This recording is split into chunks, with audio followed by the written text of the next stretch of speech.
क्या आपने कभी ऐसी जगह के बारे में सुना है जहां समय ठहर गया हो, जहां जंगल के बीच छिपे लोग हर बाहरी इंसान को अपना दुश्मन मानते हो? स्वागत है भारत के नॉर्थ सेंटिनल आइलैंड की रहस्यमय और खतरनाक दुनिया में। ये कहानी है एक भाई की जो अपने पिता का खोया हुआ तोहफा ढूंढने निकला प्राइमरोज नाम के आधी डूबी जहाज के मलबे में।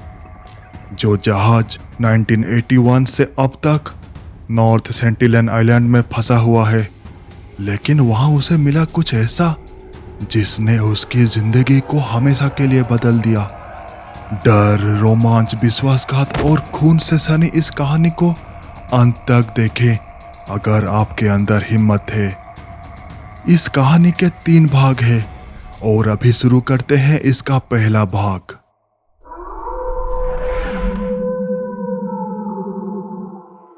मेरे जन्म से पहले मेरे पिताजी ने प्रिमरोज नाम के एक मालवाहक जहाज पर नाविक की नौकरी शुरू की थी, जो प्रशांत और हिंद महासागर में यात्रा करता था। उस समय पिताजी की नई नई शादी हुई थी मेरी माँ से। वो युवा थे, महत्वाकांक्षी थे और अपने लिए सही करियर की तलाश में थे। प्रिमरोज पर यह उनकी चौथी यात्रा थी और वो अभी भी पक्का नहीं कर पाए थे कि ये उनके लिए सही करियर है। अपनी नई नई बिहाई पत्नी से हफ्तों दूर रहना उन्हें अच्छा नहीं लगता था, लेकिन वो फिर भी ये बलिदान देने को तैयार थे।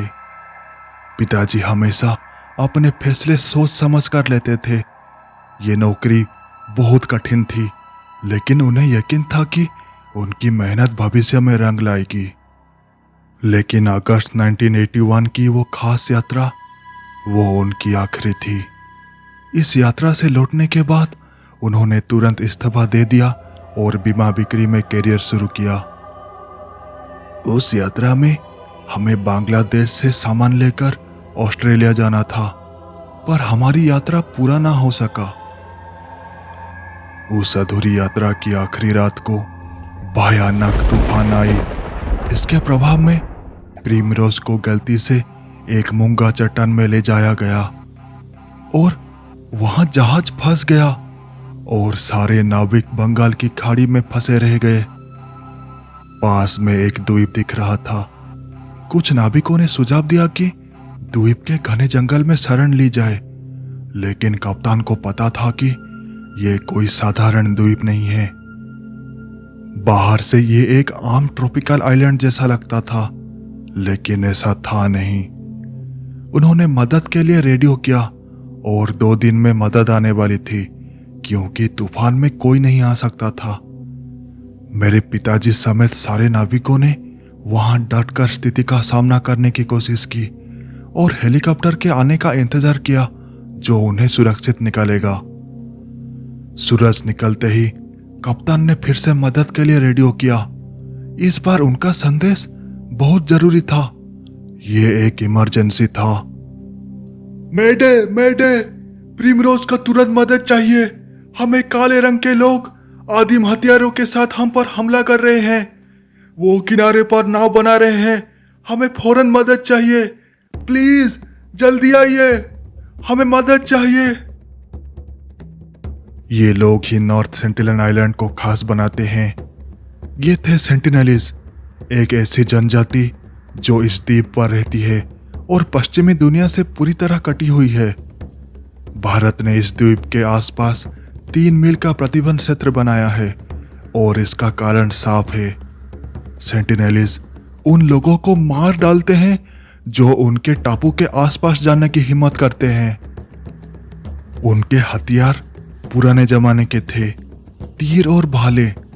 आज के हिसाब से ये डरावने नहीं लगते, लेकिन इन पुराने हथियारों को 30-40 ऐसे लोगों के हाथों में दे दीजिए जो सदियों से सिर्फ इन्हीं से शिकार करते आए हैं, और दूसरी तरफ 20 सभ्य लोग हो जिनके पास सिर्फ एक फ्लेयर गन हो, तो ये लड़ाई बराबर की नहीं रहती। उन्होंने हमारे जहाज पर चढ़ने की कोशिश की, लेकिन आसपास की मूंगा चट्टान ने उन्हें रोक लिया। पिताजी ने मुझे एक रात बताया था जब मैं करीब 12 साल का था। यह पहली बार था जब उन्होंने मुझे ये कहानी सुनाई। वो इतने पास आ गए थे कि मैं उनके चेहरे पर गुस्सा, शुद्ध नफरत देख सकता था। मैंने देखा कि पिताजी का शरीर कांप रहा था। उनकी आवाज डर से थरथरा रही थी, जैसे वो उस पल को फिर से जी रहे हो जब वो मौत के इतने करीब थे। जब वो निशाने पर आए तो उन्होंने जहाज पर हथियारों से हमला किया। हम में से ज्यादातर लोग डेक के नीचे थे और हमें तीरों की आवाज सुनाई दी जो जहाज की दीवार से टकरा रहे थे। डेक पर मौजूद कुछ लोग इतने खुशकिस्मत नहीं थे। वो सेंटिनेलीज से बात करने और तनाव कम करने की कोशिश कर रहे थे। उन्होंने उन्हें खाना फेंका, दोस्ताना इशारा किया, लेकिन इससे उनकी दुश्मनी कम नहीं हुई। पिताजी एक पल के लिए खामोश हो गए। उस पल को फिर से जीते हुए फिर बोले, हमारे दो लोग, दो को चोट लगी। एक को पैर में तीर लगा, दूसरे को सिर में। बचपन में मेरे लिए पिताजी मेरे हीरो थे। मुझे लगता था कि वो कुछ भी कर सकते हैं। चाहे हमारा परिवार कितना भी मुश्किल स्थिति में हो, वो हमेशा मजबूत रहते थे, हमारी ढाल बनकर। लेकिन उनकी ये कहानी सुनकर मुझे एहसास हुआ कि हर इंसान का एक कमजोर पक्ष होता है। हम तभी महान बन सकते हैं जब हमारा माहौल और अनुभव हमें वो मौका दे।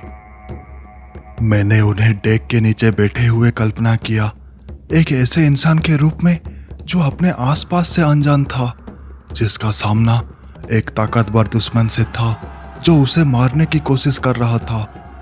ये पहली बार था जब मैंने उन्हें अजय नहीं देखा। हमें वहां से निकालने के लिए हेलीकॉप्टर को 7 दिन लगे। हम में से ज्यादातर लोग अपनी जान बचाकर घर लौटे, लेकिन एक नहीं लौट सका। पिताजी ने इस कहानी को ज्यादा नहीं सुनाया, लेकिन उन 7 दिनों की उनकी सबसे बड़ी मलाल की बात वो अक्सर करते थे। तुम्हारी माँ ने मुझे शादी से पहले एक तोहफा दिया था, उन्होंने मुझे बताया। वो तोहफा मैं उस जहाज पर छोड़ आया। जब हेलीकॉप्टर आया तब सेंटिनेलीज हम पर हमला कर रहे थे। मेरे पास अपने बंक पर जाकर वो तोहफा लेने का मौका ही नहीं मिला। वो तोहफा क्या था? मैंने पूछा। एक पत्थर। एक पत्थर? वो मुस्कुराए। हाँ, पहले तो ये बेवकूफी लगता है, लेकिन वो पत्थर स्थिरता का प्रतीक है, एक स्थायी चीज।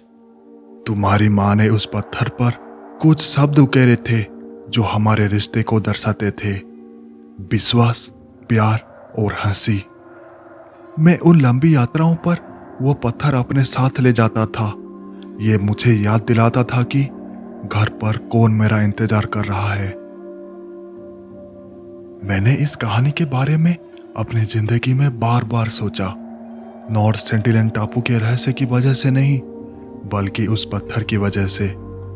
पिताजी ने कई बार कहा कि काश वो उस पत्थर को कभी नहीं छोड़ते, काश वो उसे फिर से अपने हाथों में पकड़ पाते। और मैंने इसे अपनी जिंदगी का मकसद बना लिया कि उनकी ये इच्छा पूरी करूं। कुछ साल बाद अपने छोटे भाई जेसन की मदद से और पिताजी को बिना बताए मैंने उस निषिद्ध टापू की यात्रा की योजना बनाई, जहां कोई बाहरी व्यक्ति स्वागत नहीं है। सैटेलाइट तस्वीरों और ऑनलाइन मिली तस्वीरों की मदद से मैंने प्रिमरोज के अवशेष ढूंढ निकाले। ये द्वीप के उत्तरी पश्चिमी हिस्से में था, जर्जर और आधा डूबा हुआ, लेकिन अभी भी मौजूद था। वो पत्थर कहीं अंदर था, शायद पानी के नीचे। वहां पहुंचने का सबसे आसान तरीका था कि हम पास में नाव खड़ी करें और स्कूबा डाइविंग करके प्रिमरोज तक जाएं। प्रिमरोज की टापू से नजदीकी को देखते हुए मैं और जेसन सुरक्षित दूरी बनाए रख सकते थे और बिना किसी नुकसान के अपने नाव पर लौट सकते थे। यही हमारी योजना थी। अंदर जाओ, बाहर निकलो, घर आ जाओ और एक ड्रिंक लो। काश मुझे तब पता होता जो आप पता है। 2011 में हमने इस योजना को अमल में लाया। मैं और जेसन म्यांमार के यंगून पहुंचे। यह नॉर्थ सेंटिनल आइलैंड का सबसे नजदीकी शहर नहीं था, लेकिन इतनी दूरी पर था कि हमें कोई शक नहीं करता। हमने पोर्ट ब्लेयर, भारत से यात्रा करने की सोची थी, लेकिन वहां हम बहुत अनवांटेड ध्यान खींचते। यंगून एक सही और शांत विकल्प था। कोस्ट गार्ड का खतरा नहीं था। वहां हमने 46 फीट की एक बेनेटो सेल बोट किराए पर ली। मैंने कितनी भी कोशिश की, मुझे द्वीप के आसपास के पानी में समुद्री जीवों के बारे में कोई जानकारी नहीं मिली। मैंने अंदाजा लगाया कि यह भारत के 3 मील के प्रतिबंध क्षेत्र की वजह से होगा। मुझे 2006 में 2 लोगों की जानकारी मिली जिन्होंने उस प्रतिबंध क्षेत्र में मछली पकड़ने का जोखिम लिया था। दोनों की मौत हो गई जब उनकी नाव सोते समय टापू के बहुत करीब पहुंच गई। सेंटिनेलीज ने उन्हें मार डाला। जब जांच के लिए लोग आए तो उन्हें किनारे पर 2 कब्रें मिली जहां उन लोगों को मारा गया था। उनके शव निकालने की हर कोशिश को सेंटिनेलीज की दुश्मनी ने नाकाम कर दिया। टापू पर जाना बहुत सारे सवालों के साथ था, इसलिए हम जितना हो सके उतना सामान ले गए। सेल बोट में काफी जगह थी। ये ईंधन बचाती थी और पानी की सतह से ऊंची थी, जिससे समुद्री शिकारियों से सुरक्षा मिलती थी। रोमांच की चाहत में मैं एक तेज बोट लेना चाहता था, लेकिन ईंधन खत्म होने का डर था। साथ ही सेल बोट शांत थी। कोस्ट गार्ड को खबर नहीं मिलती। हम दोनों ने अपने टीनेज और शुरुआती उम्र में स्कूबा डाइविंग की ट्रेनिंग ली थी और कुछ फ्री डाइव्स भी किए थे। हम प्रोफेशनल नहीं थे, लेकिन हमें लगता था कि हम इस काम के लिए पूरी तरह तैयार हैं। और फिर हम रवाना हुए। 11.55 degree north, 92.23 degree east, north sentinel island की ओर। हम मंगलवार सुबह 6:30 बजे यंगून से निकले और बुधवार रात 9:30 बजे अपने मंजिल पर पहुंचे। अंधेरे में भी मुझे टापू की मौजूदगी महसूस हो रही थी। हमें टापू के बारे में जिज्ञासा थी और किनारे पर पहुंचकर उसे देखने की इच्छा भी, लेकिन हमें पता था कि वहां क्या भयानक चीजें इंतजार कर रही थी। हमने अपनी बोट की लाइट्स बंद रखी, पाल नीचे किए और उत्तरी पश्चिमी तट के करीब 1 नॉट की दूरी पर नाव खड़ी की। अंधेरे में इस तरह का काम करना ठीक नहीं था। प्रिमरोज सेंटिनेलिस की नजर में था। अंधेरे में वो पत्थर ढूंढने के लिए हमें एलईडी टॉर्च का इस्तेमाल करना पड़ता, जिससे हम आसानी से पकड़े जाते। इसलिए हम रात को छिपकर चुपचाप सुबह का इंतजार करते रहे और थोड़ी नींद लेने की कोशिश की। याद रखिए भैया, हम अंदर जाएंगे और बाहर निकल आएंगे, जेसन ने मुझे हमारी योजना दोहराते हुए कहा जब हम रात को सोने की तैयारी कर रहे थे। हाँ, मुझे पता है। मैं तो यहां होने से ही सिहर रहा हूं। डरपोक, मैं तो बिल्कुल भी नहीं डर रहा हूं। सचमुच तुम्हें डर नहीं लगता? तुम्हें पता नहीं कि हम यहां बहुत अलग हैं और घर से बहुत दूर हैं, जैसे हमारा यहां कोई काम नहीं। नहीं, बिल्कुल नहीं। वो बिस्तर पर बैठ गया और पानी का एक घूंट लिया। मुझे तो यह जगह अच्छी लग रही है। देखो कितनी सुंदर जगह है। तुम्हें अच्छा लग रहा है कि 1 मील की दूरी पर 40 से 500 आदिम खून के प्यासे लोग हैं जो तुम्हारे सिर में तीर मारने को तैयार हैं। हाँ, वो हिस्सा थोड़ा अच्छा नहीं है। वो बिस्तर पर लेट गया। उसकी नजर छत पर थी। लेकिन यह जगह जैसे बिल्कुल अछूती है। यहां ना सरकार है, ना प्रॉपर्टी टैक्स, ना ही कोई गुस्सेल बॉस।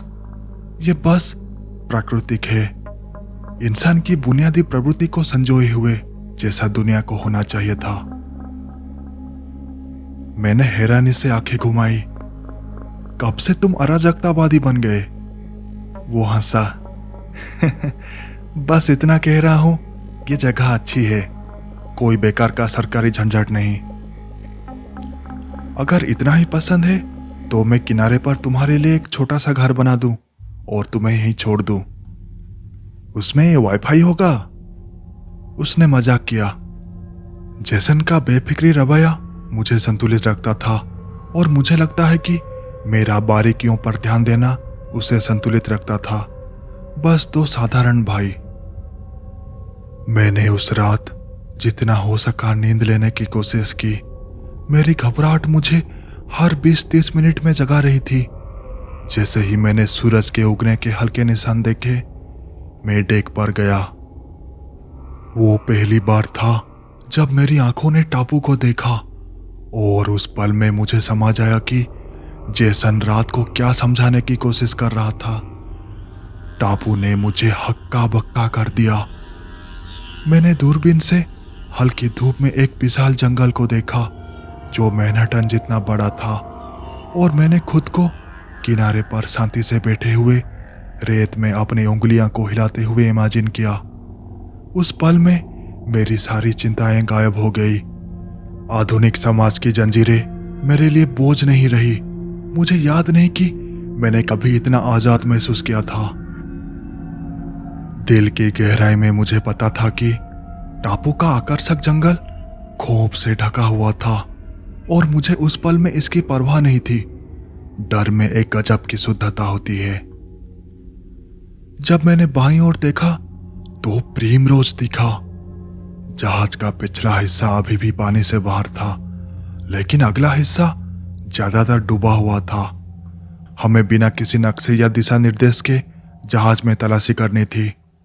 जब पिताजी ने मुझे पत्थर की कहानी सुनाई थी तो उन्होंने बताया था कि आखिरी बार वो जिस कमरे में थे वहां का दरवाजा बंद था। मैंने इमेजिन किया सबसे अच्छी स्थिति में पत्थर पानी के ठीक नीचे पहले कमरे में मिल जाता और हम अपने सेल बोट की सुरक्षा में लौट जाते। मेरे पीछे जेसन केबिन से बाहर निकला। चलो शुरू करते हैं, उसने उबासी लेते हुए कहा। हमने अपनी चेकलिस्ट देखी और स्कूबा डाइविंग के गियर पहने जैसे हम हमेशा करते हैं। गियर पहनना बिल्कुल वैसा ही था जैसे हमने पहले टाइप्स में किया था।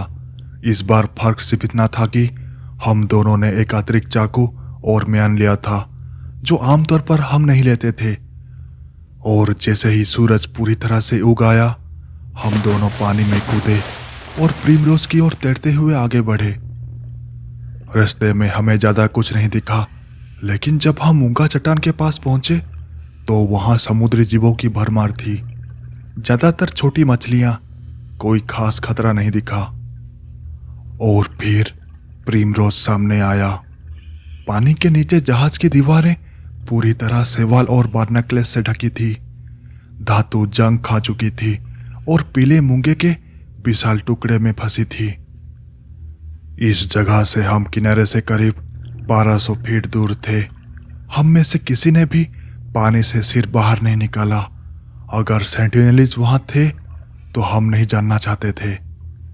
पानी के नीचे रहना हमें छिपाए रखता था। हम डेक के नीचे गए और कमरों की तलाशी शुरू की। जेसन मेरे पीछे पीछे चल रहा था। हम हर कमरे में सतर्कता से पत्थर की तलाश कर रहे थे। जब हमें एक बंद दरवाजा मिला तो मुझे उम्मीद जगी कि यह पिताजी का कमरा हो सकता है। जेसन और मुझे मिलकर उस दरवाजे को खोलने में बहुत मेहनत करनी पड़ी। अंदर पहुंचते ही हमें वो पत्थर फर्श पर शांति से पड़ा मिला। ये वो सबसे अच्छी स्थिति में नहीं था जिसकी हमने उम्मीद की थी, लेकिन ये काफी आसान था और पत्थर पूरी तरह सही सलामत था। उस पर उकरे गए शब्द साफ दिख रहे थे। मैंने पत्थर उठाया और अपनी बेल्ट की जेब में रख लिया, फिर जेसन को वापस चलने का इशारा किया। अब जब हमें वो चीज मिल गई थी जिसके लिए हम आए थे तो वहां रुकने का कोई मतलब नहीं था। जेसन मुझसे आगे तैरने लगा, इतनी तेजी से कि मैं उसका पीछा नहीं कर पा रहा था। मुझे लगा वह घुटन महसूस कर रहा था। पेशेवर डाइवर हेलमेट में आवाज से बात करते हैं, लेकिन हम दोनों सिर्फ हाथ के इशारों पर निर्भर थे। मैंने उसका ध्यान खींचने की कोशिश की कि वो धीरे तेरे, लेकिन वो बिना पीछे देखे आगे बढ़ गया। मैंने उसे आगे मोड़ पर मुड़ते हुए देखा और उसने पीछे मेरी ओर देखा। मैंने अपना हाथ सीधा उठाया, मेरी ओर रखा और फिर ठुड्डी तक नीचे लाया। धीरे करो, ये इसका इशारा था, लेकिन उसने मेरी बात अनसुनी की और आगे तैर गया।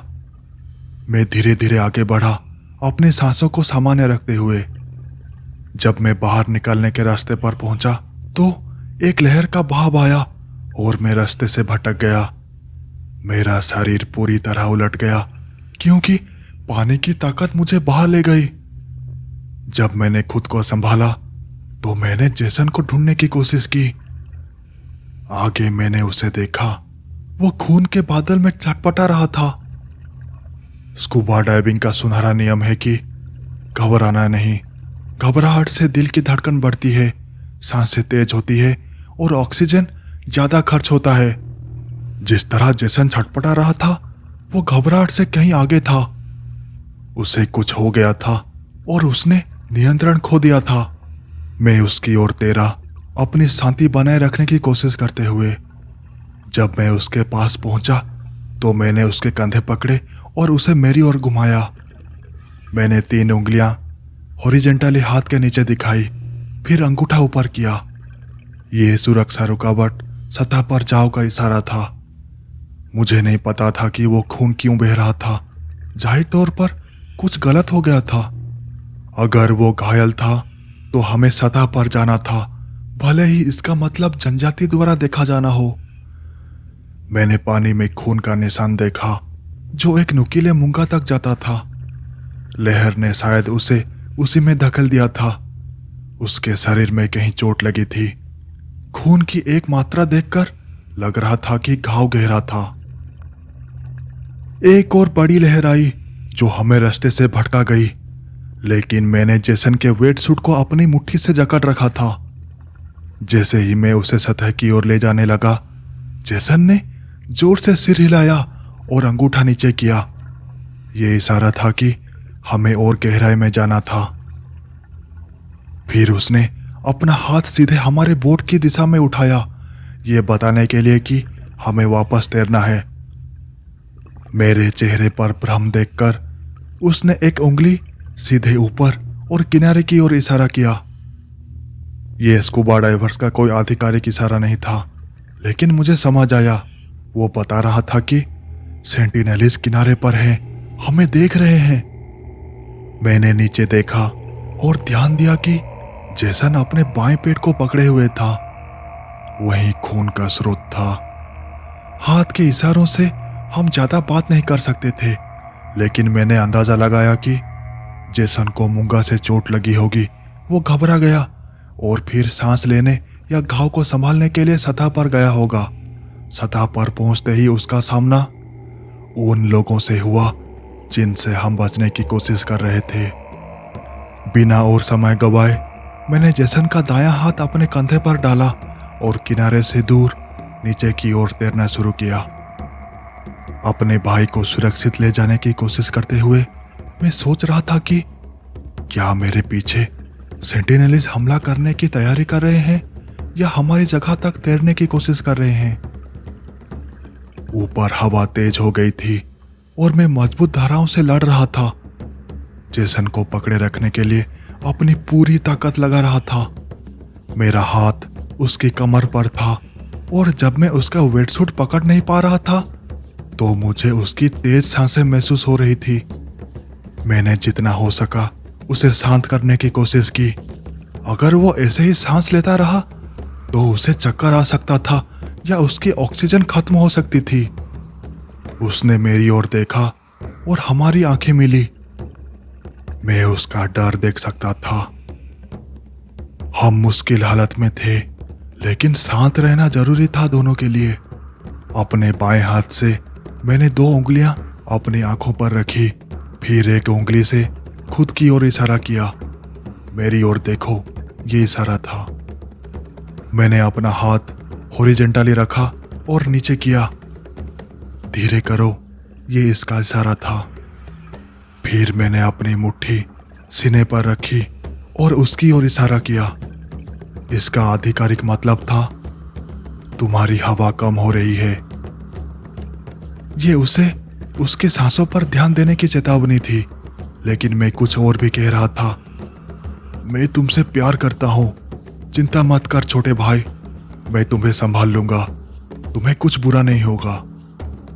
और जैसे ही मुझे लगा कि उसकी सांसें धीमी हो रही है और वो खुद को संभाल रहा है, तभी धारा तेज हो गई और उसे मेरी बाहों से छुड़ा ले गई। मैंने महसूस किया कि उसका शरीर मेरी उंगलियों से फिसल गया। प्रकृति की ताकत ने उसे इतनी तेजी से बहा लिया कि मुझे समझ नहीं आया कि वो कहां गया। मैंने पीछे देखा, वो पानी की सतह की ओर तैर रहा था। इतने कम समय में वो मुझसे इतना दूर चला गया था कि ये विश्वास करना मुश्किल था। मैं मुड़ा और उसे पकड़ने की कोशिश की। मैंने पूरी ताकत से तैरा, लेकिन धारा ने बहुत नुकसान कर दिया था। जेसन बहुत दूर था। धारा ने जेसन को फिर से मूंगा में धकेल दिया। इस बार उसका सिर पीछे से ठोस पत्थर से टकराया और इसके साथ ही जेसन अब छटपटा नहीं रहा था। उसका शरीर धारा के साथ रेगडोल की तरह बह रहा था, पानी में खून का निशान छोड़ते हुए, जो धीरे धीरे गायब हो रहा था। मैं कुछ नहीं कर सका। मैंने देखा कि उसका शरीर मूंगा से तेजी से आगे निकल गया। मेरी उम्मीद टूट रही थी। जब वो सतह पर पहुंचा तो मैंने भी अपनी जगह से सतह पर जाने का फैसला किया। मुझे अब इस बात की परवाह नहीं थी कि सेंटिनेलीज मुझे देख लेंगे। मुझे किनारे का जायजा लेना था और ये तय करना था कि वहां कोई असली खतरा है या नहीं, और क्या मेरे पास अपने भाई को बचाने का मौका है। जैसे ही मेरा शरीर पानी की सतह से बाहर आया, मैंने किनारे की ओर देखा और वहां वो थे, सेंटिनेलीज। करीब 30 लोग होंगे। कुछ पानी में थे, खुले समुद्र की ओर बढ़ रहे थे। मौका तलाश रहे थे कि किसी स्कूबा डाइवर को जो उनकी जमीन पर घुसा था उसे पकड़ ले। कुछ किनारों पर खड़े होकर सब कुछ देख रहे थे। कुछ ने कमर पर एक पट्टा बांधा था जिससे उनकी निजी अंग ढके हुए थे। ज्यादातर नंगे थे, बस कुछ ने सिर पर हेडबैंड पहना था जिसमें कुछ पंख लगे थे जो सीधे ऊपर की ओर खड़े थे। कुछ के गले में हार जैसा कुछ था। पानी में मौजूद लोग जेसन की बेजान शरीर की ओर बढ़ रहे थे, जो किनारे से 100 फीट की दूरी पर बह रहा था। कमीनो, पीछे हटो, दूर रहो उससे। मैंने चिल्लाकर उन्हें डराने की कोशिश की। उन्होंने मेरी बात अनसुनी की और जेसन की ओर बढ़ते रहे। मैं पूरी तरह बेबस महसूस कर रहा था। मैं किनारे की ओर तैरता रहा, इस उम्मीद में कि शायद जेसन को बचा सकूं। पीछे पीछे हटो कमीनो, भागो यहां से, मेरे भाई से दूर रहो। मैंने देखा कि उन्होंने उसे पकड़ लिया। भगवान ना करे। मैंने सब कुछ देखा। 2 लोगों ने उसे किनारे पर खींच लिया, जहां बाकी लोग उसे घेर कर खड़े हो गए। उन्होंने जेसन पर लातें मारी, अपने औजारों से उसके सिर पर वार किए। रुको, प्लीज रुक जाओ, मैंने गिड़गिड़ाया। उन्होंने मेरी नहीं सुनी। मैं तैरता रहा और जब मैं फेंकने की दूरी में पहुंचा तो मैंने अपना चाकू निकाला और भीड़ की ओर फेंका। चाकू का हैंडल एक औरत की पीठ पर लगा और अचानक उन्होंने जेसन को मारना बंद किया और मेरी ओर देखने लगे। एक पुरुष आगे आया। गिटो, गिटो, गिटो, गिटो। हम एक दूसरे को घूरते रहे, जो 1 घंटों जैसा लगा।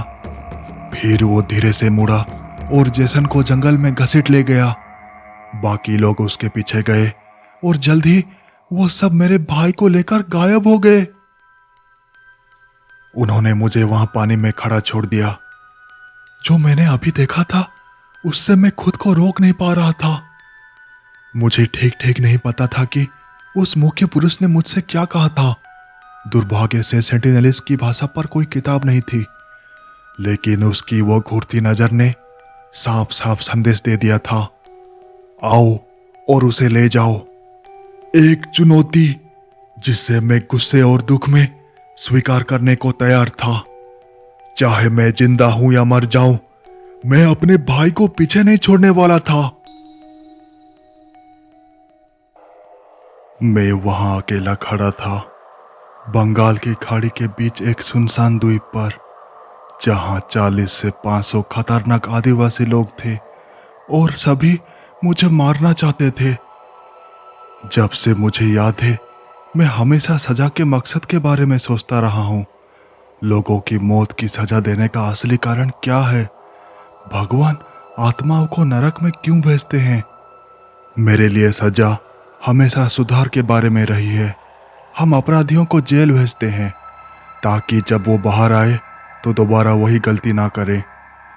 हर दिमाग में बदलने की ताकत होती है, खुद को बेहतर बनाने की। नरक और मौत हमेशा के लिए होती है। इनमें किसी को अपनी जिंदगी का बेहतर रास्ता ढूंढने का मौका नहीं मिलता। सजा ज्यादातर भावनाओं पर आधारित होती है, तर्क पर नहीं। और जितना मैंने इन विचारों के बारे में सोचा, मैं हमेशा इनसे असहमत रहा। हर जिंदगी की कीमत होती है, हर किसी को दूसरा मौका मिलना चाहिए। लेकिन जब सभ्य समाज के नियम काम नहीं करते तो आपके विश्वास बदल जाते हैं। उस दिन जब मैं पानी में खड़ा था और उन आदिम लोगों को अपने भाई को जंगल में घसीटते हुए देख रहा था, मेरा मौत की सजा पर रुख पूरी तरह बदल गया। मैं अपने भाई को वापस चाहता था। मैं चाहता था कि वो सब दुख झेले। हाँ, वो सब मुझे मारना चाहते थे, लेकिन मैं भी उन्हें एक एक करके मार सकता था, बिना किसी सजा के डर के। यहां मुझे कोई गिरफ्तार करने वाला नहीं था, ना जेल में डालने वाला था। मैं जितनों को चाहूं मार सकता था और किसी को पता भी नहीं चलता। जैसन! मैंने पानी से चिल्लाया जब उसे जंगल में घसीटा गया था। मुझे पता था कि उसका मुझे सुनने की संभावना कम थी, लेकिन कोशिश करना जरूरी था। मैं तुम्हें लेने आ रहा हूं भाई। मैंने जेसन या सेंटिनेलिस से किसी जवाब का इंतजार किया, लेकिन कुछ नहीं हुआ। मैं पानी से बाहर निकला, किनारे पर खड़ा हुआ और जंगल में झांकने लगा, उम्मीद में कि विशाल पेड़ों के बीच कोई जिंदगी का निशान दिखे। अरे! मैंने कुछ हलचल पैदा करने की कोशिश की ताकि मुझे पता चले कि मेरा अगला कदम क्या होना चाहिए। जंगल से कोई आवाज नहीं आई, लेकिन अचानक एक भाला मेरे पैरों के पास आकर रेत में धंस गया। वो हिलता रहा जैसे कोई स्प्रिंग हो। मैं डर के मारे पीछे कूदा और अपने फिन्स पर ठोकर खा गया, जो मैं भूल गया था कि अभी भी पहने हुए थे। मैं जमीन पर गिरा और मेरा मुंह नमक के पानी और रेत से भर गया। डर दिखाने का मेरा इरादा तो फेल हो गया। मैंने खुद को संभाला और खड़ा हुआ। जंगल की ओर देखने से पहले हंसी की तेज आवाज हवा में गूंजी। जंगल के किनारे पर एक और आदमी बैठा था, जिसे मैंने पहले समूह में नहीं देखा था। वो हंस रहा था, अपनी जिंदगी का मजा ले रहा था। मुझे लगा जैसे मैं एक एस वेंचुरा हूं, मूवी के जैसा एक कॉमेडियन। वो मुझे देखकर हंस रहा था। हंस लो जैक, मैंने शांति से उससे कहा। मैंने उसका नाम जैक निकोलसन के जोकर के नाम पर रखा। हंसो और हंसो और जोर से हंसो, सब हंसी निकाल लो अभी। मैंने झुककर रेत में भाला निकाला। जल्दी मैं हंसने वाला हूं, देख लेना तुम जैक।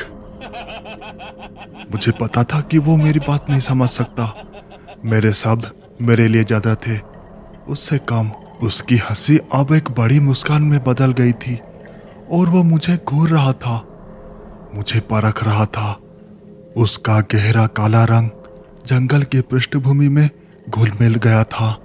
वो तुरंत खतरा नहीं लग रहा था, वो बस मुझे परख रहा था, मेरी कमजोरियां ढूंढ रहा था। मैंने मौका लिया और खुद को तैयार किया।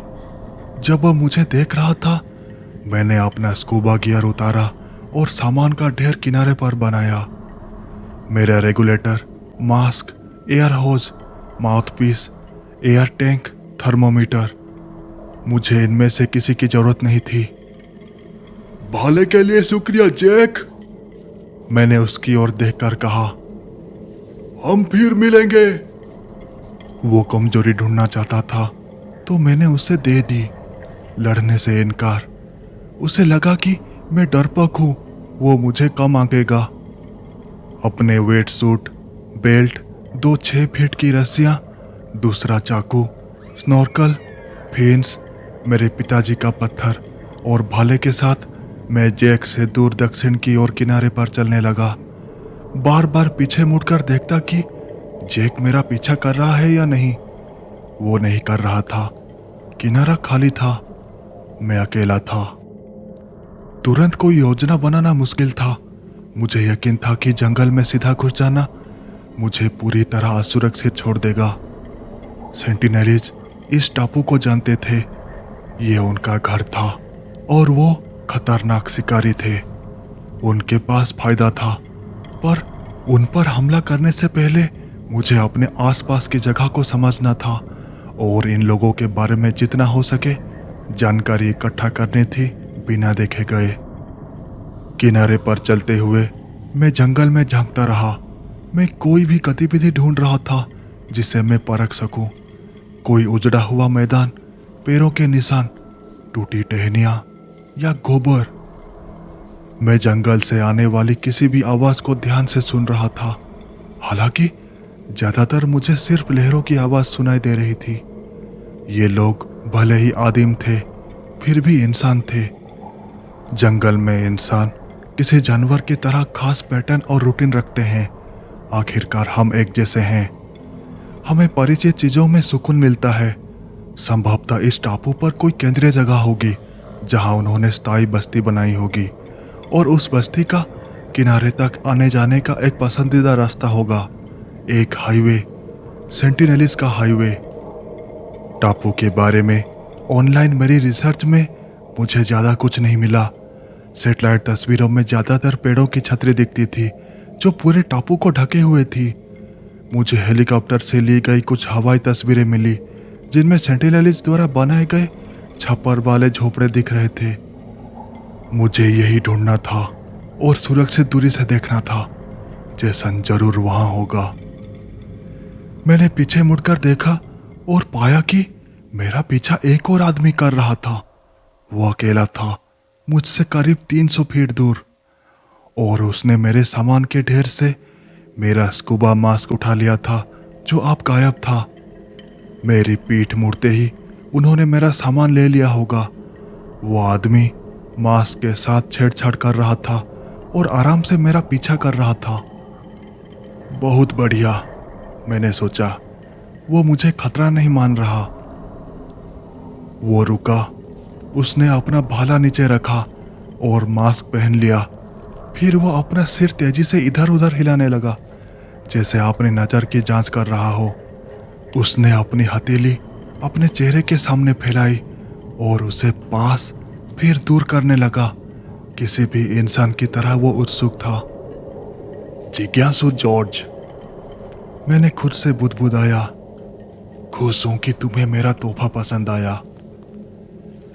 वो पानी में गया और अपना सिर पानी के नीचे डुबाया, फिर बाहर निकला और ये बार बार दोहराया। उसे देखना दिलचस्प था और एक पल के लिए मैं उसे पूरे दिन देखने के लिए ललचा गया, लेकिन वो मेरे जाल में फंस चुका था। अब बस उसे खींचने का समय था, इससे पहले कि उसकी दिलचस्पी खत्म हो जाए। मैंने जोर से सीटी बजाई और देखा कि जॉर्ज ने सिर पानी से बाहर निकाला और मेरी ओर देखा। जब मुझे यकीन हो गया कि वो मुझ पर ध्यान दे रहा है, मैंने अपने फिन्स हवा में उठाए, फिर उन्हें किनारे पर फेंक दिया। तुम्हारे लिए और खिलौने हैं जॉर्ज, मैंने सोचा। जॉर्ज मेरा पीछा करता रहा। मैंने चलते चलते अपनी रस्सी में गठाने बांधी, जब तक कि मैं एक ऐसी जगह नहीं पहुंच गया जहां जमीन का एक नुकीला मोड़ मेरे और उसके बीच की नज़र को तोड़ देता था। मैंने देखा कि जैसे ही मैंने मोड़ लिया, उसने फिंस उठा लिए। मेरी जगह आदिवासियों के लिए कोई खास गतिविधि वाली जगह नहीं लग रही थी। जंगल का किनारा प्राकृतिक दिख रहा था, बिना किसी टूटी टहनियों के। जंगल में जितनी दूर तक मैं देख सकता था, कोई हलचल नहीं दिखी। मेरी योजना को लागू करने के लिए यही सही जगह थी। मैंने दोनों रस्सियों को मजबूती से जोड़ दिया। एक सिरे पर मैंने एक फंदा बनाया, जैसा जाल में इस्तेमाल होता है, और उसे जंगल के किनारे रेत के नीचे दबा दिया। फंदे के बीच में मैंने अपना स्नॉर्कल्स रखा, एक आम फंदा जाल जो तब तक हवा में लटका रहता है जब तक शिकार उसमें नहीं फंसता। जॉर्ज के खिलाफ बेकार था। अगर वो इसमें फंस भी जाता तो शायद आसानी से जाल को समझ लेता और मेरे पहुंचने से पहले भाग जाता। फिर भी मैं इस फंदे को एक लाशों की तरह इस्तेमाल कर रहा था। रस्सी का दूसरा सिरा मैंने जंगल में ले जाकर खुद को ऊपर की छतरी से मिले मलबे से ढक लिया। यह सबसे अच्छा छलावरण नहीं था, लेकिन जॉर्ज के स्नॉर्कल में व्यस्त रहने तक मुझे छिपाने के लिए काफी था। जाल तैयार था। इस ऑपरेशन में सालों की योजना लगी थी। मेरी योजना में कभी भी सेंटिनेलिस को पकड़ना शामिल नहीं था, ना अध्ययन के लिए, ना मेरे दिमाग में जो था उसके लिए। लेकिन कभी कभी आपको हालत के हिसाब से काम करना पड़ता है। जब जॉर्ज आखिरकार दिखा तो वो अभी भी मेरा मास्क पहने हुए था। एक हाथ में उसका भाला था, दूसरे में एक फिन। दूसरा फिन उसके दाएं पैर पर था। वो स्कूबा डाइवर बनने की राह पर था। उसने रेत में पड़ा स्नॉर्कल्स देखा। बिना किसी हिचक के वो सीधे उसके पास गया। वो 1 मिनट तक स्नॉर्कल्स को घूरता रहा, बीच बीच में तट की ओर देखता कि मैं आसपास तो नहीं हूं। जैसे ही वो झुका और स्नॉर्कल्स पकड़ा, मैंने रस्सी का दूसरा सिरा जोर से ऊपर और अपनी ओर खींचा। फंदा उसके कलाई पर कस गया और उसे मुंह के बल जमीन पर गिरा दिया। मैंने तुम्हें पकड़ लिया। मैं तुरंत हरकत में आया, रस्सी को और अपनी ओर खींचता रहा, जबकि वो छटपटा रहा था। अपने दूसरे हाथ में फंदा छुड़ाने की कोशिश कर रहा था। जब तक मैं खींचता रहूं, उसके पास फंदा निकालने का कोई मौका नहीं था। जब वो काफी करीब आ गया, मैंने रस्सी छोड़ी और उस पर झपटा। उसे जमीन पर दबाकर उसकी नाक पर मुक्के मारे। Twin twin twin! वो मदद के लिए चिल्लाया। मैंने हमला जारी रखा। ट्विन! ट्विन!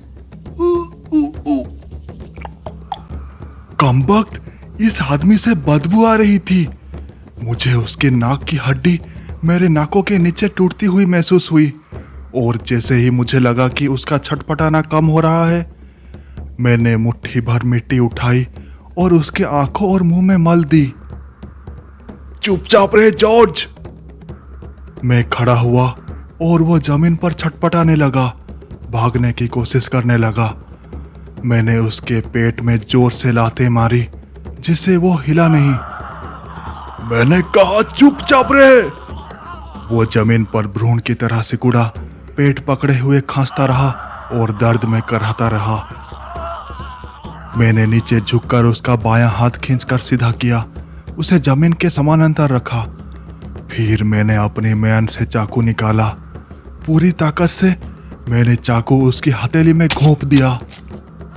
उसने जोर से चीख मारी, और जब मैंने चाकू घुमाया तो और जोर से चिल्लाया।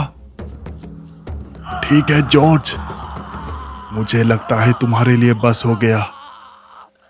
मैंने चाकू निकाला और उसे जमीन से उठाया, उसे अपने पैरों पर खड़ा होने दिया। चल, मैं तुम्हारे साथ हो चुका, अब वापस घर जा। वो वहां खड़ा था, रो रहा था। मैंने उसे जोर से धक्का दिया। मैंने कहा जा यहां से। जब मुझे लगा कि वो हिलने वाला नहीं है, तभी वो तेजी से जंगल में भागा अपनी जान बचाने के लिए। अच्छा है जॉर्ज, मैंने सोचा, मुझे सीधे अपनी बस्ती तक ले चल। मेरे मुंह में खून का स्वाद है। मेरे मुंह में खून क्यों है? क्या मैं कट गया? मुझे नहीं लगता कि मैंने खुद को चोट पहुंचाई। मुझे अपने मुंह को शीशे में देखना चाहिए। मेरा हाथ दुख रहा है। रुको, ये मेरा घर नहीं है। मैं किसके बिस्तर पर बैठा हूं? इस पर खून है। क्या ये मेरा है? ये अजीब है। मैं यहां कैसे पहुंचा? मुझे बाथरूम जाना है। मुझे शीशे की जरूरत है। मुझे कुछ अलग सा महसूस हो रहा है। वहां बाथरूम है। मुझे ये जगह पसंद नहीं। मैं घर जाना चाहता हूं। वो मैं जैसा दिखता हूं, लेकिन मुझे अपने जैसा नहीं लग रहा। मेरे मुंह में कोई कट नहीं है। ओह, ये मेरा हाथ है। इस पर मांस नहीं है, सिर्फ खून और हड्डी। क्या मैंने अपना एक हाथ खा लिया? सेंटिनेलिस दुनिया की एकमात्र अलग थलग रहने वाली जनजाति नहीं है, और भी है। और जब उन दूसरी जनजातियों का बाहरी लोगों से संपर्क हुआ तो ज्यादातर ने अपने मेहमानों का स्वागत किया। कुछ ने नाचकर और उत्सव मनाकर पहली बार दूसरों से मिलने की खुशी जताई। कुछ बार हिंसा हुई, लेकिन वो ज्यादा देर नहीं चली। सबका अंत एक जैसा हुआ, शांति से। नॉर्थ सेंटिनेल आइलैंड के लोगों के साथ पिछले सभी संपर्कों का अंत या तो हत्या में हुआ था या हिंसा में। 1800 के दशक से भी सभी, सिवाय एक के। और इसका अच्छा डॉक्यूमेंटेशन है। इस मुलाकात का वीडियो भी है। 1990 के दशक की शुरुआत में भारतीय सरकार ने सेंटिनेलिस का भरोसा जीतने की कोशिश की। समय समय पर बोट टापू पर भेजी गई, जिनमें तोहफे थे ताकि उनका दिल जीता जाए। जिंदा सुअर, गुड़िया, नारियल, एल्युमिनियम के बर्तन। शुरू में सेंटिनेलिस नावों को तोहफे उतारने के लिए पास नहीं आने देते थे, लेकिन धीरे धीरे थोड़ा थोड़ा करके उन्होंने नावों को पास आने देना शुरू किया। हर बार जब नाव आती, मेहमान पिछले आगमन से ज्यादा सीमा बढ़ाते, जब तक कि सेंटिनेलिस अपने धनुष और चेतावनी के तीर नहीं चलाते, ये बताने के लिए कि मेहमानों का स्वागत अब खत्म हो चुका है। लेकिन सिर्फ एक बार उन्होंने मेहमानों को किनारे तक आने दिया और उनके तोहफे स्वीकार किए। नारियल नाव के ठीक सामने पानी में फेंके गए और सेंटिनेलिस ने आगे बढ़कर उन्हें लिया। कुछ नारियल तो मेहमानों के हाथों से सीधे छीन लिए गए। अपनी किस्मत को और आजमाना नहीं चाहते हुए मेहमानों ने अलविदा कहा और चले गए। कोई दुश्मनी नहीं, कोई खून खराबा नहीं। उस मुलाकात के बाद भारतीय सरकार ने शांति स्थापित करने की सभी योजनाएं रद्द कर दी, क्योंकि बीमारी का खतरा था, दुश्मनी थी और उस जमीन का कोई मूल्य या उपयोगी संसाधन नहीं था। लेकिन उन्होंने दिखाया कि उनके साथ रहना मुमकिन है। ये कल्पना करना मुश्किल है कि लोग इतने उत्सुक होंगे कि दूसरों को मार दें। उस एक दोस्ताना मुलाकात के बाद क्या बदल गया? किसी के लिए भी टापू के पास जाना बिना धमकी के लगभग असंभव क्यों हो गया? उन्होंने मेरे भाई को क्यों ले लिया? क्या उन्होंने उसे भी चोट पहुंचाई? इन सवालों के जवाब ढूंढने की मेरी एकमात्र उम्मीद उस आदमी से थी जिसे मैंने अभी अभी यातना दी और जंगल में छोड़ दिया था, जॉर्ज। जॉर्ज को काफी बढ़त मिल चुकी थी।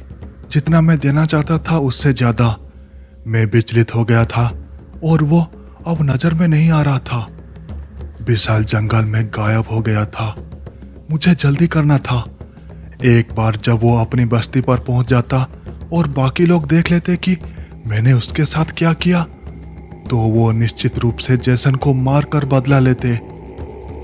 ये मानते हुए कि वो अभी तक जिंदा है, मैंने उसका पीछा शुरू किया।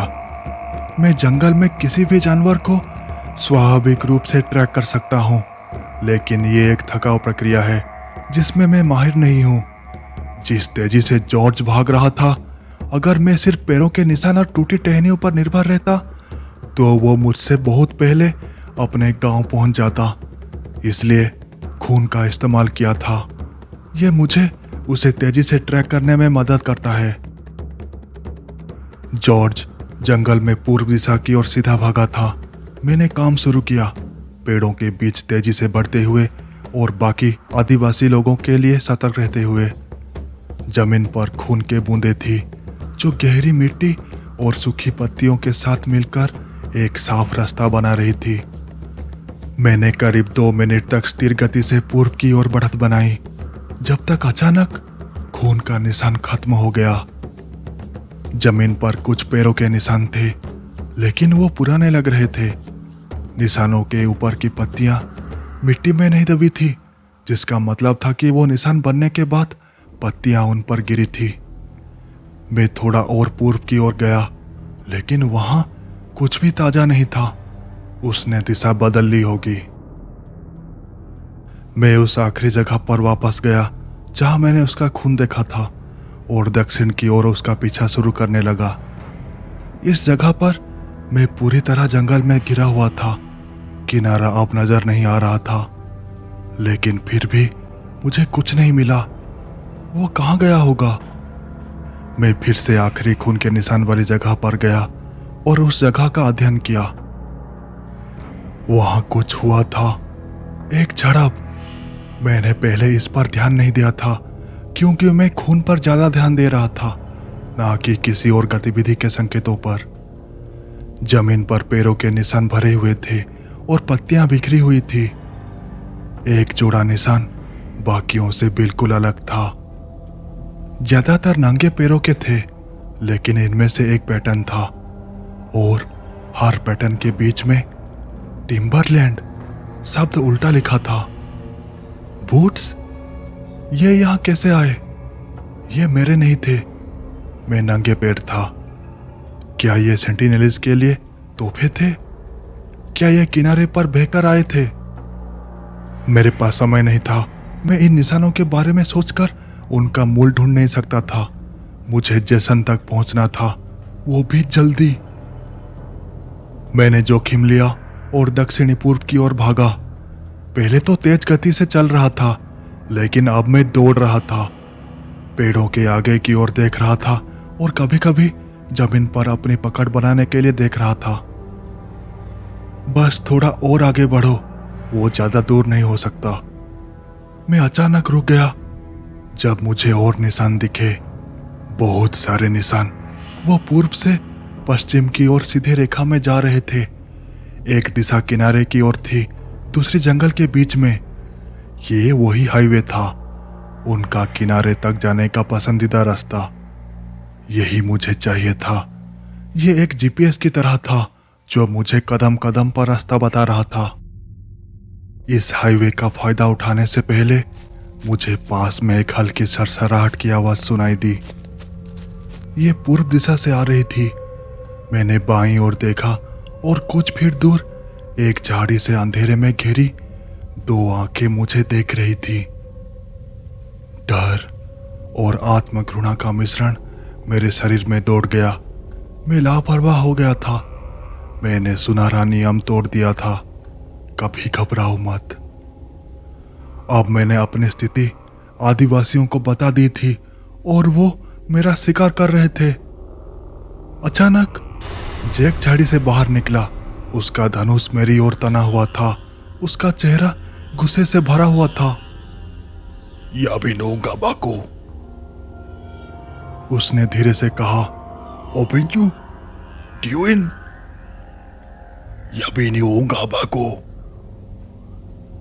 ड्यूइन ड्यूइन। आखिरी शब्द एक सवाल की तरह लगे। आखिरी शब्द का उच्चारण ऊपर की ओर गया। मैंने अपने हाथ छाती के सामने उठाए, हथेलियां उसकी ओर करके लड़ाई शुरू होने से पहले ही हार मान ली। मेरा चाकू मेरी एकमात्र सुरक्षा था और वो मेरे म्यान में था। कोई अचानक हरकत उसे भड़का सकती थी। मुझे माफ कर दो जैक, मैं तुम्हारी बात नहीं समझता। क्वाप। उसने गहरी सांस ली और अपना धनुष नीचे कर लिया। उसके चेहरे का तनाव कम होता गया। ठीक है, मैं लड़ना नहीं चाहता। मैंने उम्मीद की कि मेरी शांत आवाज मेरा संदेश पहुंचाएगी। मैंने अपना दायां हाथ उसकी ओर बढ़ाया, जो एक स्वाभाविक इशारा है कि मैं नुकसान नहीं पहुंचाना चाहता। देख, मैं तुम्हें चोट नहीं पहुंचाऊंगा, मुझे छोड़ दे। उसने अपने धनुष को कंधे पर लटकाया और धीरे धीरे मेरी ओर बढ़ा। उसके चेहरे का गुस्सा अब जिज्ञासा में बदल गया था। वो धीरे धीरे मेरे पास आया, बिना पलक झपकाए या नजर उठाए। उसने अपना हाथ बढ़ाया। वो कांप रहा था जैसे जैसे वो मेरे हाथ के पास आ रहा था। धीरे और सावधानी से वो मेरे करीब आया। मेरे इस कदम का ये आखिरी रास्ता था। जैक मुझ पर हावी हो गया था और मेरे बचने का एकमात्र मौका था कि मैं उसे इतना पास लाऊं कि मैं उसकी गर्दन पकड़कर मरोड़ सकूं।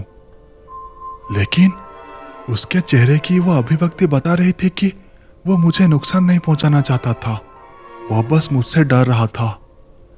उसने मेरे दयालु पक्ष को छुआ। सेंटिनेलिस राक्षस नहीं थे, वो बस बाहरी लोगों को नहीं समझते थे। वो हमसे डरते थे और डर का सबसे मानवीय जवाब है आक्रामकता। जब जैक का हाथ मेरे हाथ को छुआ, मैंने उसे नहीं पकड़ा। मैंने उसकी गर्दन मरोड़ने की कोशिश नहीं की। मैंने उसे गले लगाया। हमारी आंखें मिली और हमें एहसास हुआ कि हम एक जैसे हैं। मैंने उसकी ओर मुस्कुराया और उसने जवाब में मुस्कुराया। इतनी जल्दी वो मुस्कुराया। उतनी ही जल्दी उसकी आंखें डर में फैल गई। वो तेजी से सांस ले रहा था। ठीक है, सब ठीक है, मैंने उससे कहा। उसने जल्दी से अपना हाथ पीछे खींच लिया और मुझसे पीछे हट गया। इससे पहले कि मैं कुछ और कह पाता, जैक मुझसे मुड़कर जंगल में और गहराई में भाग गया। उसने मुझे मेरे हाथ बढ़ाए हुए छोड़ दिया। मैं भ्रमित था। बिना किसी आवाज के मैं एक हाथ से चौंक गया जो मेरे पीछे से आया और मेरे मुंह को ढक दिया। एक और हाथ मेरी कमर के चारों ओर आया और मुझे पीछे खींच लिया। चिल्लाओ मत। क्या मेरे कान ठीक सुन रहे थे? ये ऑस्ट्रेलियन लहजे जैसा लग रहा था। मुझे बस जानना है कि तुम यहां किसके साथ हो। ये कैसे हो सकता है? उस पल से पहले जब मुझे एक सुनसान टापू पर पकड़ा गया और एक ऑस्ट्रेलियाई आदमी की आवाज सुनी, मैंने कभी डर महसूस नहीं किया था। मैं अंधेरी अनजान जगहों पर रहा हूं और सीने में वो बेचैनी महसूस की है। हम सब ने कभी ना कभी वो डर महसूस किया है, लेकिन जब तक आप एक नए तरह के डर का सामना नहीं करते, तब तक आपको नहीं पता कि वो सारी दूसरी बार बस आपका दिमाग आपके आसपास की चीजों से सावधान करता था। जब आप ऐसी स्थिति में पड़ते हैं जहां मौत एक असली संभावना बन जाती है, तब आप सचमुच डर महसूस करते हैं। मैं तुम्हें छोड़ने वाला हूं। तुम चाहो तो चिल्ला सकते हो, लेकिन यहां इसका कोई फायदा नहीं होगा। तुम सिर्फ मुझे गुस्सा दिला सकते हो। उसने मुझे छोड़ दिया और मैंने एक कदम आगे बढ़ाकर अपनी म्यान की ओर हाथ बढ़ाया, लेकिन पाया कि चाकू वहां से गायब था। हाँ, मैंने वो पहले ही ले लिया। मैं नहीं चाहता कि तू मुझ पर पागलपन में हमला कर दो दोस्त। डर और बढ़ गया। मैंने मुड़कर उस आदमी को देखा। मेरे कान ठीक सुन रहे थे। मेरे सामने एक लंबा हट्टा कट्टा गोरा आदमी खड़ा था, जिसने खाकी शॉर्ट्स, काली हुडी, स्ट्रॉ हैट और टिम्बरलैंड के बूट्स पहने थे। उसकी बेल्ट पर एक होल्स्टर था जिसमें शायद रिवॉल्वर थी। उसके बाएं हाथ में मेरा चाकू था। तुम्हारी प्रतिक्रिया से लगता है कि तुम्हें नहीं पता कि मैं कौन हूं। मैंने सिर हिलाया। ठीक है, मैं फिर से अपना सवाल पूछता हूं, तुम यहां किसके साथ हो? मैं अपने भाई के साथ हूं। हाँ? नहीं नहीं नहीं नहीं दोस्त, मेरा मतलब यह नहीं था कि तुम यहां किसके साथ है। तुम किस संगठन के साथ हो? संगठन? यह आदमी क्या बात कर रहा था? क्या यह कोई सरकारी अधिकारी है जो टापू की निगरानी कर रहा है? अगर ऐसा होता तो वो ऑस्ट्रेलियन क्यों है, भारतीय क्यों नहीं? वो सरकारी नहीं हो सकता। अगर होता तो मुझे 3 मील के प्रतिबंध क्षेत्र को तोड़ने के लिए गिरफ्तार कर लेता। और अगर वो सरकारी नहीं है तो उसे भी यहां नहीं होना चाहिए। उसकी शारीरिक भाषा बता रही थी कि मेरे जवाब का मतलब मेरे लिए जिंदगी या मौत हो सकता था। वो मुझे घूर रहा था, मेरे जवाब का इंतजार कर रहा था। मैं किसी संगठन के साथ नहीं हूं, मैं अकेला आया हूं। तो तुम्हें नहीं पता कि मैं कौन हूं और तुम बिना किसी असली समर्थन के यहां आए हो? उसने अपनी निचली ओंठ काटा और एक पल के लिए जमीन की ओर देखा, फिर सिर हिलाकर मेरी ओर देखा। हो, यह राहत की बात है। मुझे लगा तुम मेरे धंधे में सेंध लगाने की कोशिश कर रहे हो। वो जोर से हंसा। काफी समय हो गया जब मैंने तुम जैसे साहसी को अपनी किस्मत आजमाते देखा। उसने मेरे चाकू को ब्लेड से पकड़ा और हैंडल मेरी ओर बढ़ाया। मैंने जितना हो सका शांत रहने की कोशिश की और चाकू वापस लिया, उसे म्यान में डाल दिया। मेरा नाम स्टीव डुइन है, और तुम्हारा? डुइन? ये डुइन जैसा लग रहा था। मैंने जेक और जॉर्ज को मेरे साथ मुलाकातों में ये शब्द कहते सुना था। क्या वो इस आदमी को जानते थे?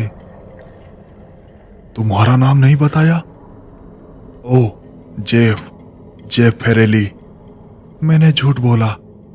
ठीक है जेफ, बता, तुमने यहां आने के बाद कितने पकड़े? पकड़े? ये आदमी जो भी कर रहा था उसे लगता था कि मेरे इरादे भी वही हैं। जब तक मैं उसके साथ खेलता रहूं, वो अपनी सतर्कता कम रखेगा। अभी तक कोई नहीं। मैंने देखा तुमने किनारे पर उस एक को जाने दिया। उसने देखा था? तुम मुझे शिकार पसंद करने वाले लगते हो, है ना? हाँ। मैंने उम्मीद की कि मेरी हंसी जबरदस्ती ना लगे। हाँ, तुमने मुझे पकड़ लिया। चिंता मत करो, हमने उस एक को तुम्हारे लिए संभाल लिया है। सच कहूं, तुम इतने अप्रस्तुत होकर यहां आना काफी हिम्मत वाला काम है। लेकिन अगर तुम ये खेल खेलने वाले हो तो कुछ चीजें जाननी चाहिए। क्योंकि तुम मुझे नहीं जानते, मैं तुम्हें कुछ बातें समझाता हूं। मैं जीकेडी चलाता हूं, ग्रेटिफिकेशन किल्स डिजायर। मैं लोगों को इस टापू पर लाने, रखने और सुरक्षित वापस ले जाने का काम करता हूं, सही कीमत पर, बिना पकड़े गए। और मैं हताहतों के लिए रिफंड नहीं देता। 2006 में वो 2 मछुआरे जो यहां मारे गए, तुमने उनकी बात सुनी है? हाँ, सुना है। उसने अपने अंगूठे से खुद की ओर इशारा किया। वो मेरा काम था। 2 लोग जो अपने सिर से ऊपर चले गए और मेरी बात नहीं मानी। तो यह पहला नियम है, यहां मेरी जानकारी के बिना कुछ नहीं होता। तुम अपने दम पर यहां आना चाहते हो, ठीक है, मेरे पीछे आओ। वो किनारे की ओर चलने लगा। लेकिन मेरे और बाकी सबके हितों की रक्षा के लिए मेरा संगठन ही एकमात्र संगठन है जो लोगों को यहां लाता है। 2 कारणों से। मुझे पता है कि लोगों को इसके बारे में बात करने से कैसे रोकना है, और मुझे एकाधिकार पसंद है। अगर मुझे पता चला कि कोई मेरे धंधे में सेंध लगाने की कोशिश कर रहा है, तो मैं उससे बचाने के लिए जो करना पड़ेगा वो करूंगा। समझे दोस्त? हाँ, समझा। वो चलता रहा। कुछ लोग यहाँ नज़ारे देखने और सेंटिनल्स को देखने के लिए आते हैं, लेकिन ज्यादातर लोग उसी कारण से आते हैं जिसके लिए तुम यहाँ आए हो। कारण चाहे जो हो, तुम्हारा राज मेरे पास सुरक्षित है। मुझे लगता है मैं इसे समझ रहा था, लेकिन मुझे पक्का करना था। मेरे जैसे और लोग भी यहाँ आते हैं? वो हंसा। अरे जेफ, तुम सचमुच सोचते हो कि तुम दुनिया के इकलौते इंसान हो जो लोगों को मारना चाहता है? और ये मेरा पक्का जवाब था। कम से कम यहाँ ये नियंत्रित है, उसने जारी रखा। यहाँ यह स्वाभाविक है, एक ऐसी जमीन जो बिना कानून की तृप्ति के लिए समर्पित है। शहर में ऐसा करने से बेहतर है यहाँ हम लोगों को शॉपिंग मॉल में मशीन गन लेकर घुसने से रोकते हैं। लेकिन तुम भारतीय सरकार को कैसे नहीं पता चलने दिया? तुम्हें लगता है मुझे इस रोल में किसने नियुक्त किया? यह सुन मेरा पेट मरोड़ने लगा। कुछ मिनट पहले ही मैंने सेंटिनलीज का वो पक्ष देखा था जो किसी ने पहले नहीं देखा था। ये आदमी और वो लोग जो वो यहाँ लाता है, वो मिलकर इस पूरी जनजाति की कोमल दयालु खूबियों को दबाता है और उन्हें पूरी दुनिया के सामने राक्षस के रूप में पेश करते हैं। बेशक सेंटिनलीज ने मेहमानों को रोकने के लिए सब कुछ किया। उन्हें इन जिकेडी लोगों और नेशनल ज्योग्राफिक की फिल्म क्रू में फर्क नहीं पता था। वो खुद को शिकार होने से बचा रहे थे और भारतीय सरकार इसका समर्थन कर रही थी। स्टीव के टापू की सच्चाई बताने पर मेरा पहला ख्याल उसे रोकने का था। सेंटिनलीज को बिना डर के जीने का हक था। उसकी पीठ मेरी ओर थी। मैं अभी उसकी पीठ में चाकू घोंप सकता था। अरे, ये रहा हमारा ग्रुप। हम जंगल से बाहर निकले और किनारे पर 2 अधेड़ उम्र के पुरुष और एक 13 साल की लड़की बैठी थी जो 15 इंच का मैचेटा तलवार पकड़े हुए थी। वो अपनी तर्जनी उंगली से ब्लेड की नोक को रेत में बैठे बैठे रगड़ रही थी। उसके लंबे स्ट्रेट सुनहरे बाल बीच से मंगे हुए थे जो उसके चेहरे पर लटक रहे थे और लगभग जमीन को छू रहे थे। यहां शर्माने की जरूरत नहीं जेफ, ये तुम्हारे जैसा ही है। क्या वो यहां के लिए थोड़ी छोटी नहीं है? मैंने स्टीव से धीरे से कहा। मुझे परवाह नहीं, उनके पैसे क्लियर हो गए हैं, उसने धीरे से जवाब दिया। इन लोगों के यहां होने से स्टीव को रोकना अब मुमकिन नहीं था। मैं उनसे गिनती में कम था और उनके पास ज्यादा हथियार थे। एक नज़र में मैंने देखा कि उनके पास 2 कटे हुए शॉटगन, 2 राइफलें और कई हैंडगन थी। उनके हथियारों का बड़ा हिस्सा चाकू और तलवारें थी। हे दोस्तों, ये है जेफ, ये है बेन, चार्ली और एलिसा। दोनों पुरुषों ने मुझे हल्का सा सिर हिलाकर अभिवादन किया, जबकि लड़की अपने हाथों में मचेटे को घुरती रही। तुमने कितने पकड़े जेफ? चार्ली नाम के आदमी ने पूछा। ओह, अभी तक तो कोई नहीं। हाँ, एक को चाकू मारा था। मुझे इनसे यह कहना अच्छा क्यों लगा? जेफ अपने दम पर यहां आया है, स्टीव ने अपने ग्रुप से कहा। मैं चाहता था कि तुम सब उनसे मिल लो ताकि तुम्हें पता हो कि जब वो तुम्हारी नजर में हो तो गोली ना मारना, समझे ना? लड़की ने बिना सिर उठाए अपनी आंखें मेरी ओर उठाई। उसके सिर का हल्का सा झुकाव उसकी खतरनाक मनसा को दिखा रहा था, जिसने मेरी रीढ़ में सिहरन दौड़ा दी। ग्रुप, ये तुम्हारा यहां पहला मौका है, ये जान लो। आज भी यादें बनेगी। जेफ इसमें दखल नहीं देगा। स्टीव मेरी ओर मुड़ा। ये बात याद आई, तुमने कहा था ना कि तुम्हारा भाई भी यहां है। जैसन, इतनी नई जानकारी के चक्कर में मैं उसे पूरी तरह भूल गया था। सच कहूं तो उसे अकेले वापस लाने का काम असंभव था। मेरी हताशा ने मुझे ऐसी ताकत से भिड़ने के लिए उकसाया जिसके लिए मैं तैयार नहीं था। अकेले जेसन को बचाने की संभावना बहुत कम थी, लेकिन इस ग्रुप के साथ मेरे मौके काफी बढ़ गए थे। अगर वो यहाँ हत्याओं के लिए आए थे तो मैं वास्तव में इसे रोक नहीं सकता था। मैं उनके साथ मदद ले सकता था। हाँ, जेसन, वो अभी भी यहाँ है, लेकिन उन्होंने उसे ले लिया। स्टीव ने मुझे खतरनाक तरीके से घूरा। ले लिया? हाँ। उसने मेरा हाथ पकड़ा और मुझे ग्रुप से दूर ले गया। वो जिंदा है? मुझे नहीं पता। उन्होंने उसे जंगल में घसीटा। मैं उनमें से एक को उनके बस्ती तक ट्रैक करने की कोशिश कर रहा था, लेकिन मैं उसे जंगल में खो दिया। वो जिसे तुमने किनारे पर चाकू मारा था? हाँ। अरे यार, माफ करना, मुझे नहीं पता था। हमने उसे ले लिया। उसने जंगल की ओर इशारा किया। मैंने देखा और वहां जॉर्ज का कटा हुआ सिर एक डंडे पर टंगा था। उसका बिना सिर का शरीर रेत में खून से घिरा पड़ा था। मुझे लगा तुम उसका शिकार कर रहे थे, लेकिन मैं नहीं चाहता था कि वो अपनी बस्ती में जाकर बाकियों को मेरे यहां होने का खबर दे। मुझे उलझन हुई और मैंने खुद को संभालने की कोशिश की।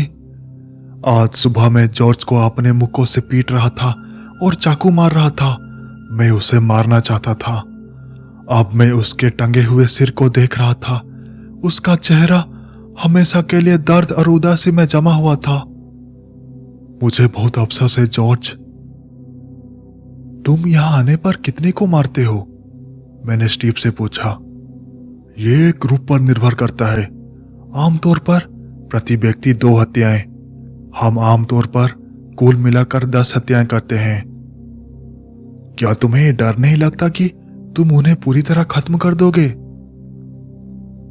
दोस्त, तुम्हें सचमुच कुछ नहीं पता, है ना? तुम्हें क्या लगता है उनकी कुल आबादी कितनी है?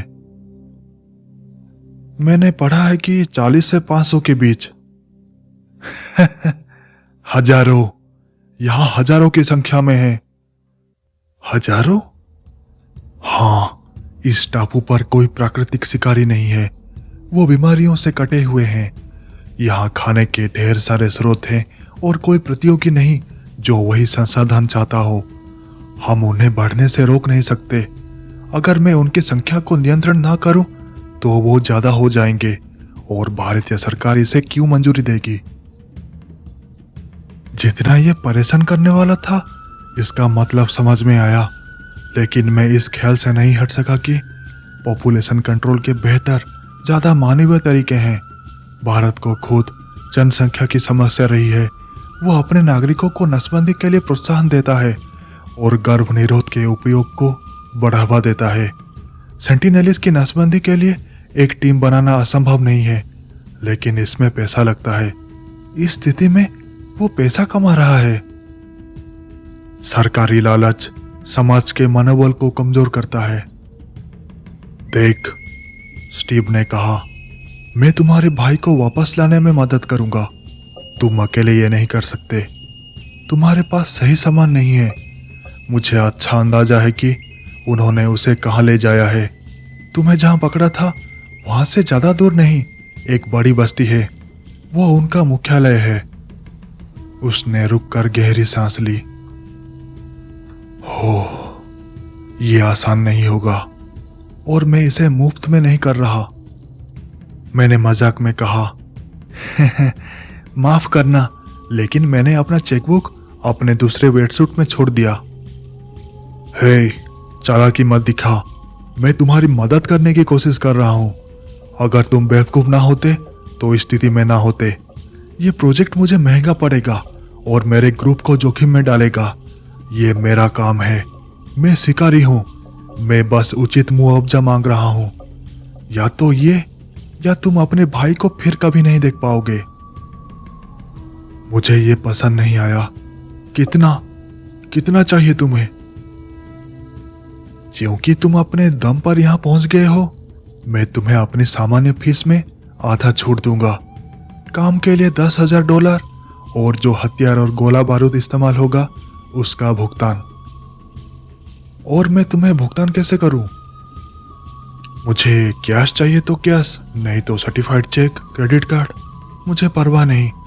काम खत्म होने पर मैं तुम्हें भेजने की जानकारी दूंगा। और तुम्हें क्या लगता है कि मैं बिल चुकाने से बच नहीं जाऊंगा? क्योंकि मैं बफेलो न्यूयॉर्क में तुम्हारे दरवाजे पर दस्तक दूंगा। मैंने उसे भ्रमित नजरों से देखा। तुम्हें कैसे पता कि मैं वहां रहता हूं? ईमानदारी से कहूं, मुझे यकीन नहीं था। मुझे बस तुमसे उसकी पुष्टि चाहिए थी जो तुमने अपने चेहरे के हाव भाव से कर दी। तुमने अपने सामान पर अपनी सारी निजी जानकारी छोड़ दी थी। मैं मूर्ख नहीं हूं। मुझे पता है तुम्हारा नाम जेफ फेरेली नहीं है, ये शॉन वीच है। मेरा दिल डूब गया। स्टीव मेरे साथ शुरू से खेल रहा था और मुझे एक आर्थिक जाल में फंसा दिया। यही उसका प्लान था, मुझसे पैसे निचोड़ना। मुझे आश्चर्य नहीं कि तुमने मुझे नकली नाम दिया। लोग ऐसा हमेशा करते हैं। अगर इससे तुम्हें बाकियों के सामने ज्यादा सुरक्षित महसूस होता है तो मैं तुम्हें जेफ ही बुलाता रहूंगा। मैं हार गया था। हाँ, ऐसा ही करो। बढ़िया, तो डील पक्की। उसने अपना दायां हाथ बढ़ाया। मैंने जबड़ा भींचा और अनिच्छा से उसका हाथ पकड़कर हिलाया। अगर कोई हजारों सेंटिनलिस्ट थे तो मेरे पास कोई मौका नहीं था। तुमने सही फैसला लिया, उसने कहा जब उसने हाथ छुड़ाया। चलो, हमें तैयारी करनी है।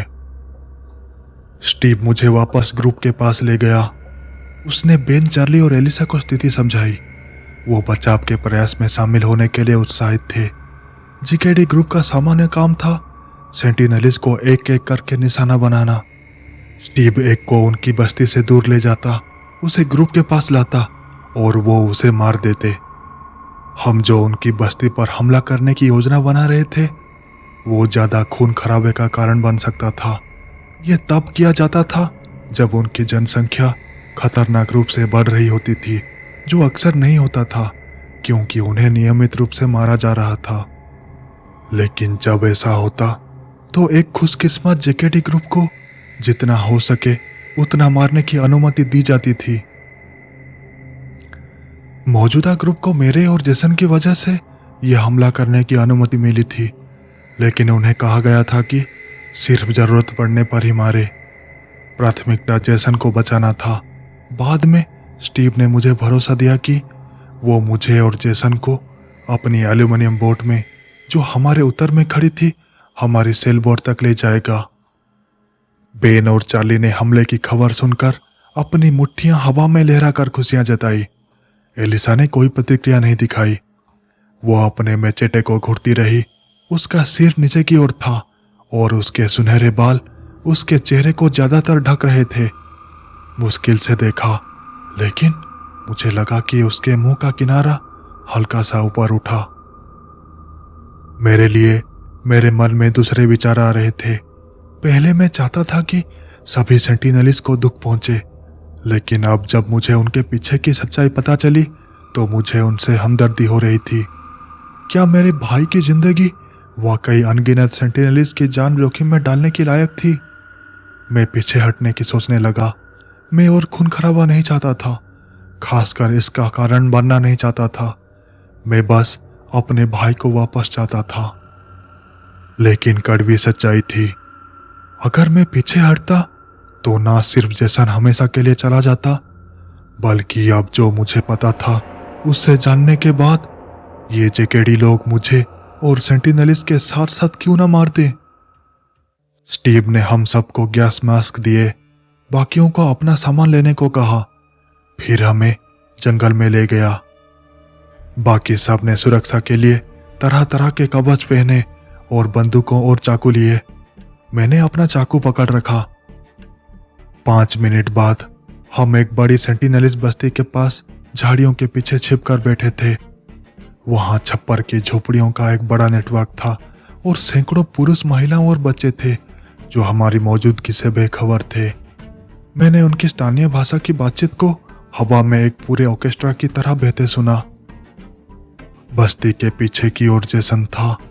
वो अभी भी अपने वेटसूट में था, जमीन पर चेहरा ऊपर करके पड़ा था। उसके शरीर के पास उसका स्कूबा गियर था। हम उसे देख रहे थे कि कोई हलचल हो जिससे पता चले कि वो होश में हो, लेकिन कुछ नहीं था। कबीले के लोग उसके शरीर के पास ऐसे गुजर रहे थे जैसे वो माहौल का हिस्सा हो, उस पर शायद ही ध्यान दे रहे थे। क्या वो जिंदा है? बेन ने पूछा। हाँ, मैं उसे सांस लेते देख सकता हूं, शायद बेहोश है, स्टीव ने धीरे से जवाब दिया। उसने अपना बैकपैक खोला और आंसू गैस का कनस्तर निकाले। सब लोग दो दो लो और बस्ती के चारों ओर फैल जाओ, लेकिन मेरी नजर से बाहर मत जाना। जब तुम मुझे मास्क पहनते देखो, तुम सब भी वही करो। इसके बाद मैं अपनी मुट्ठी हवा में थोड़ा ऊपर उठाऊंगा। उस वक्त तुम सब अपनी पिन खींच लेना जब मैं अपनी मुट्ठी नीचे करूंगा। खैर, मुझे लगता है तुम समझ गए। रुको जरा, मैंने बीच में कहा, अपनी आवाज को जितना हो सके धीमा रखते हुए। क्या जेसन गैस से प्रभावित नहीं होगा? क्या तुम्हें इससे बेहतर तरीका पता है? स्टीव ने जवाब दिया। जैसे ही गैस हवा में जाएगी, मैं इशारा करूंगा कि कब हमला करना है। जेफ और मैं सीधे जेसन के पास जाएंगे। मेरे पास उसके लिए एक एक्स्ट्रा मास्क है। गैस का असर कम होगा। हमें बस उसे जल्दी ले जाना है। बाकी लोग कबीले को व्यस्त रखो। मेरा दिल जोर जोर से धड़क रहा था जब हम बढ़ गए। मैं स्टीव के करीब रहा, जबकि बाकी लोग थोड़े दूर चले गए। बेन और चार्ली बाईं ओर, मैं और एलिसा दाईं ओर और स्टीव बीच में। यह दिन बस अंदर गया और बाहर आया, फिर घर और ड्रिंक्स लेने वाला था। यह आसान काम है। मैंने कभी नहीं सोचा था कि ऐसा कुछ होगा। स्टीव ने अपना मास्क पहना और हम सब ने लगभग एक साथ ही ऐसा ही किया। उसने हम में से हर एक को अलग अलग देखा ताकि उसे यकीन हो कि हमारा पूरा ध्यान उस पर है। फिर उसने अपनी मुट्ठी उठाई। मैंने कनस्तर की पिन खींचते समय अपने गले में एक गांठ महसूस की। अभी देर नहीं हुई। मेरे दिमाग में एक आवाज आई, पीछे हट जाओ। उसकी मुट्ठी नीचे गिरी। आंसू गैस के कनस्तर हवा में उछाले गए। ट्विन! ट्विन! सेंटिनलीज ने हमारी मौजूदगी को जितना हो सके जोर से चिल्लाकर बताया। वो बिजली की तेजी से बिखर गए जैसे ही उनकी बस्ती में घबराहट फैली और आंसू गैस हवा में भर गई। मैंने कुछ लोगों को खांसते और चीखते सुना। मैं अपनी आंखों पर विश्वास नहीं कर पा रहा था। मैं अपनी जगह से भागा और सीधे जेसन की ओर दौड़ा। स्टीव मुझसे पहले ही वहां पहुंच गया था और जेसन के चेहरे पर गैस मास्क बांध रहा था। जल्दी करो और यहाँ आओ, हमें उसे किनारे पर ले जाना है, उसने मुझ पर चिल्लाया। जब मैं जेसन की ओर बढ़ रहा था, सुनहरे बालों की एक चमक मेरे सामने से गुजरी। एलिसा! उसने अपने हाथों में मेजेटा तलवार पकड़े रखी थी और एक लड़खड़ाती औरत की ओर बढ़ रही थी। पलक झपकाते ही एलिसा ने उस औरत पर छलांग लगाई और उसे जमीन पर दबा दिया।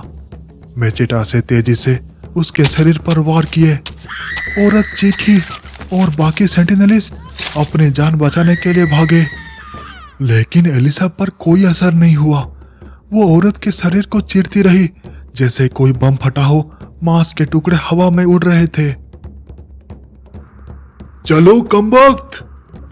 स्टीव मुझ पर चिल्ला रहा था कि मैं जेसन को ले जाने में मदद करूं, लेकिन मैं एलिसा को देखना बंद नहीं कर पा रहा था। ये लड़की, ये राक्षस थी। यहां आ कमबख्त! मैंने सिर हिलाया और एलिसा या बेन और चेरली की ओर से आ रही शॉटगन की तेज आवाज पर ध्यान न देने की कोशिश की। जेसन को मेरी जरूरत थी। चिंता मत कर छोटे भाई, मैं आ रहा हूं। स्टीव के पास पहुंचते ही मैंने जेसन का हाथ अपने कंधों पर डाला और उसे ले जाने में मदद की। हम एलिसा के पास से गुजरे जब एक बहादुर पुरुष ने उस पर भाले से वार करने की कोशिश की। नोक उसके कवच से टकराई और तेज आवाज आई। एलिसा उस सब बेजान टुकड़ों में कटी औरत से कूदकर उस पुरुष की ओर मुड़ी। मेचेटा को उसके पेट में चलाया और उसे चीर दिया।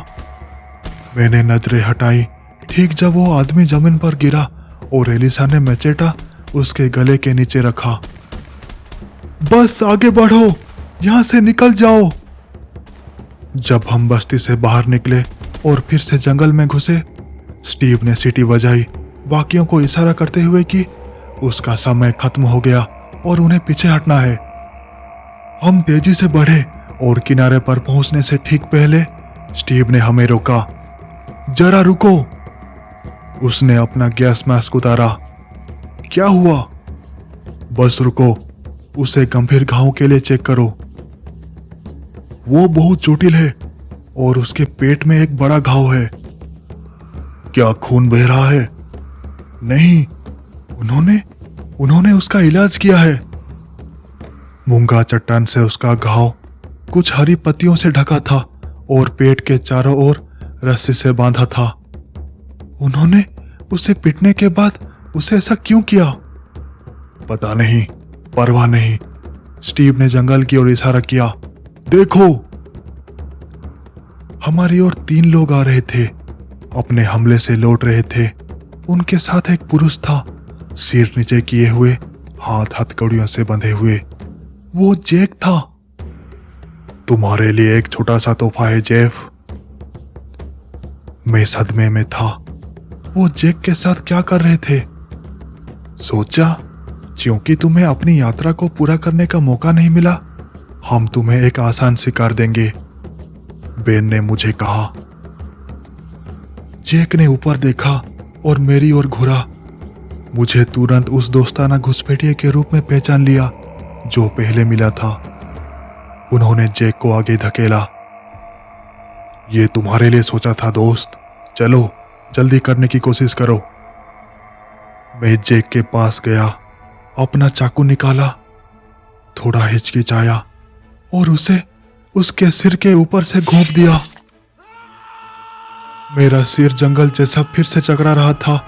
मैं फिर से इस घर में हूं, मैं यहां नहीं रहना चाहता।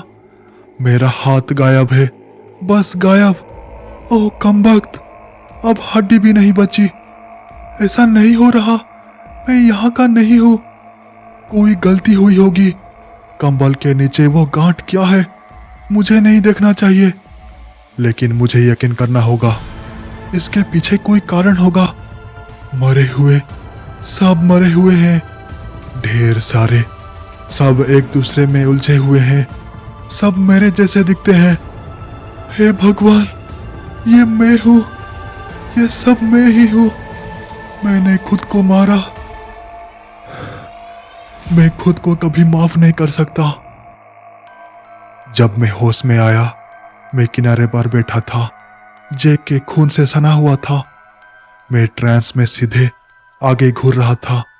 मेरा दिमाग अभी भी दिन के घटनाक्रम को समझने की कोशिश कर रहा था। दिमाग इतने कम समय में इतने आघातों को संभालने में सक्षम नहीं होता। चलो, बोट यहां है, जाने का समय है।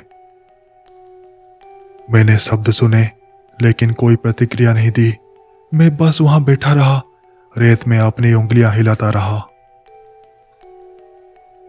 दोस्तों, आपको अगर ये कहानी अच्छी लगी तो वीडियो को लाइक, कमेंट और शेयर करके हमारा हौसला बढ़ाइए, और चैनल पर नए हैं तो हमारे चैनल को सब्सक्राइब करें और बेल आइकन दबाएं ताकि आप ऐसी और डरावनी, रहस्यमय और रोमांचक कहानियां मिस न करें।